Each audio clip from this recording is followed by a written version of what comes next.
কালারটা কেমন এসছে, মাংসের ঝোল থেকে কিছু কম। দেখুন কালারটা কত সুন্দর হয়েছে। তাও এখানে একটা জিনিস অ্যাড করা হয়নি, যদি কালারটা আরও বেশি চাইতাম তাহলে পরে যেটা চাইতাম সেটা হচ্ছে আপনার टोमेटो।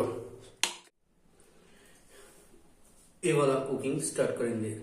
देखिए हाँ, ये सोयाबीन है, इनको स्टार्ट करेंगे। ये वाला है प्याज, ये वाला है प्याज का, तो ज़्यादा नहीं, हम कम करके लेंगे।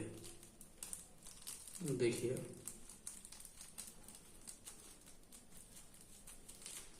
इतना सा प्याज लेंगे।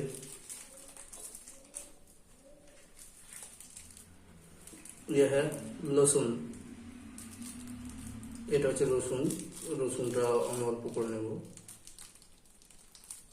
খুবই কম নেব। ওয়াশ, এটা রসুন।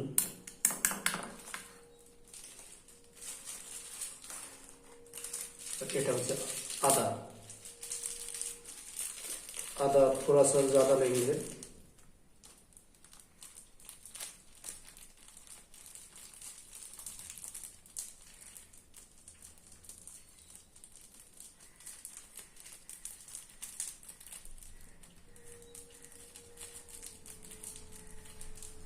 इतना सा आधा। इनको क्या करेंगे हम, इनको पानी देकर भिगा देंगे। थोड़ा सा पानी डालेंगे, 1 चम्मच, 2 चम्मच, 3 चम्मच। इनको अच्छे से हम भिगा लेंगे, पानी से भीग जाए यही चाहेंगे। देखिए इस तरह से।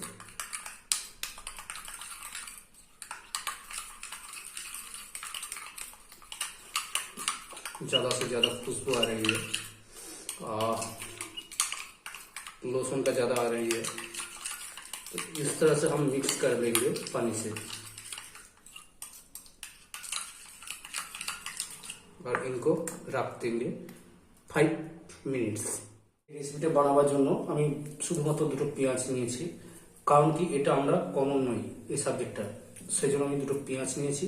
এর সঙ্গে মিক্স করবো হচ্ছে ধনে গুঁড়ো, লঙ্কা গুঁড়ো এবং ইউজ করবো হচ্ছে হলুদ। আর এটাকে রেডি করব, রেডি করার পদ্ধতি আমি অবশ্যই দেখাবো।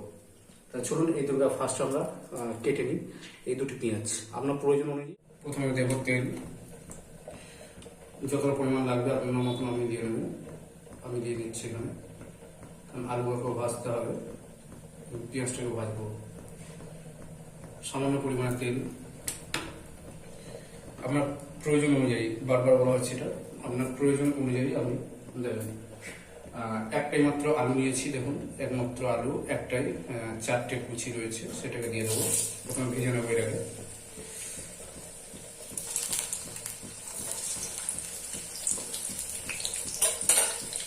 এখন উচ্চ জলে কাজ করতে হবে, মানে এগুলো ভাজা ভুজির জন্য, মানে একদম ফুল আছে কাজ করছি।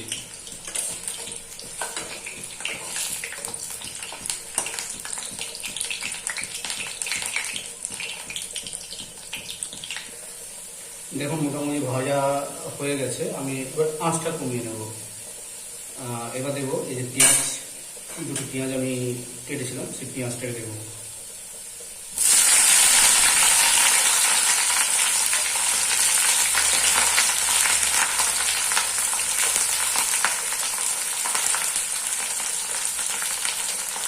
পেঁয়াজটা দেওয়ার পর একটু নেড়ে নেবো। পেঁয়াজটা একটু ভাজা ভাজা হওয়ার দরকার আছে, খুব বেশি ভাজবো না, তাহলে খেতে ভালো লাগবে না। এটা একটু গ্রেভি টাইপের করার জন্য পেঁয়াজটাকে দেওয়া। আর গ্রেভি, অত্যাধিক গ্রেভি করতে গেলে পরে অবশ্যই আমাদের পেঁয়াজ যে গুঁড়ো সেটা আমরা ব্যবহার করবো, কিন্তু এই মুহূর্তে করছি না, এই মুহূর্তে অল্প করে করছি, কারণ আমরা ওটা খেয়ে অভ্যস্ত নই। চলুন এর সময় এবার মশলাগুলো অ্যাড করবো। প্রথমে দেবো জিরা গুঁড়ো সামান্য পরিমাণে,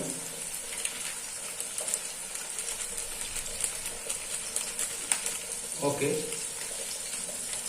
দেবো লঙ্কা গুঁড়ো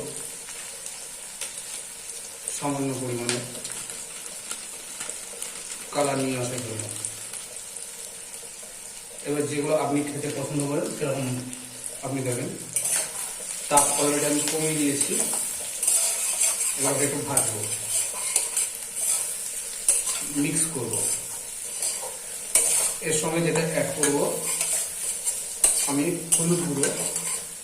চলুন সামান্য পরিমাণে আমি হলুদ নিয়ে নেব কালার নিয়ে আসার জন্য। হলুদ এতটা পরিমাণে হলুদ দিয়ে দিচ্ছি, খুব বেশি দিচ্ছি না। স্বাদ মতো লবণ, এবার অ্যাড করবো হচ্ছে লবণ। একটা সুগন্ধ ছাড়ছে অলরেডি। স্বাদ মতন লবণ, ঝোল হবে একটু বেশি দেওয়া দরকার।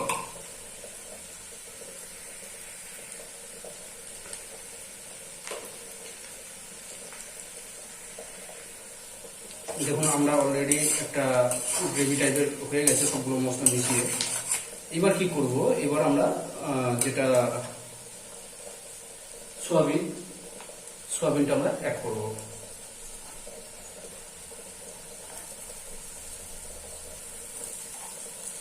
চলুন সোয়াবিন অ্যাড করা হয়ে গেছে, এটাকে এবার আমি মিক্স করে নিই। ফোনের ব্যাটারি চার্জ কম থাকার জন্য আমি দুঃখিত, এটাকে আমরা দেখাতে হচ্ছে। এতদূর পর্যন্ত প্রস্তুতি। এবারে মোটামুটি আমার একটা হয়ে গেছে। এবার একটু জল দেবো আমি, পরিমাণ মাফিক জল। আর একটু বেশি দেবো যেহেতু আমার সোয়াবিনগুলো একটু শুষবে জলটাকে, তাই একটু বেশি দিলাম এতটা জল। এবার এটাকে আঁচে হতে দিতে হবে, কিন্তু আঁচে হতে দেওয়ার আগে যেটা করব সেটা হচ্ছে এবার আমরা টেস্টি যে মশলা সেটাকে অ্যাড করব। এই ভালোভাবে গুলে নিলাম। এবার টেস্টি মশলাটা আমি এর সাথে অ্যাড করে দিলাম।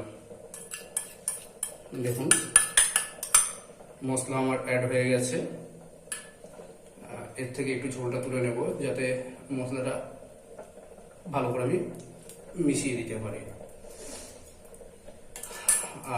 এবার একটু নেড়ে নেব, যেহেতু আমি ঝোলের জন্য অ্যাড করেছি এটাকে, মশলাটাকে দেখতেই পাচ্ছেন। এবার এটা একটা টাইমিং দেব।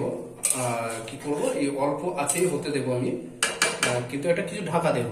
অলরেডি কিছু একটা আমি ঢাকা দিয়ে দেব যাতে এটা দীর্ঘ টাইম পর্যন্ত হতে পারে। চলুন একটা কিছু ঢাকা দিয়ে দেব।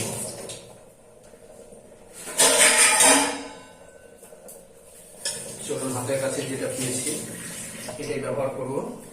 এটা হালকা আছে আমি হতে দেব। ওকে, এই দিকটা আমার কমপ্লিট। দেখিয়ে দিয়েছি কিভাবে অ্যাড করতে হয়, বাকিটা এবারে দেখাবো হয়ে যাওয়ার পরে। চলুন দেখাই আমার রান্না কমপ্লিট। কালার কেমন এসছে এবং খেতে কেমন হয়েছে সেটা তো আমি বলবো না। চলুন কালারটা দেখিয়ে দিই। দেখে বলতে পারবেন কালারটা কেমন এসছে? মাংসের ঝোল থেকে কিছু কম। দেখুন কালারটা কত সুন্দর হয়েছে। তাও এখানে একটা জিনিস অ্যাড করা হয়নি। যদি কালারটা আরও বেশি চাইতাম তাহলে পরে যেটা চাইতাম সেটা হচ্ছে আপনার টমেটো কেচাপ। বুঝতে পারছেন কত সুন্দর হয়ে গেছে। দেখুন আমি ঝোলটা মেরে দিয়েছি, আপনারা ঝোল রাখতেও পারেন। আর কেমন হয়েছে এটা বিচার আমি নই, এটা বিচার আপনারা করবেন। ব্যবহার করুন টেস্টি প্রোডাক্ট, তাহলে পরে বুঝতে পারবেন যে কেমন হয়েছে না হয়েছে। কারণ এটা দেখে তো আর কিছু বলা যেতে পারে না। দেখুন এই হচ্ছে রান্না।